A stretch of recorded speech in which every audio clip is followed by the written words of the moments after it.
ওনার বিদেহী আত্মা যাতে গোবিন্দের চরণ পায়, বিদেহী আত্মা যাতে সদ্গতি হয়, ঊর্ধ্বমুখী হয়, এই একটা উদ্দেশ্য নিয়ে আমরা সবাই আমাদের গুরুদেবের কাছে 1 মিনিট আমরা নীরবতা পালন করব। আর এই নীরবতা শুরু হবে নামের মাধ্যমে। কৃষ্ণ হরে কৃষ্ণ কৃষ্ণ কৃষ্ণ হরে হরে হরে হরে রাম হরে রাম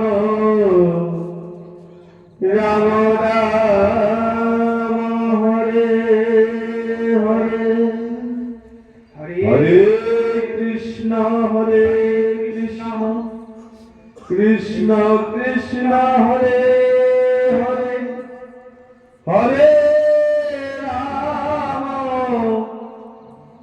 রাম রাম রাম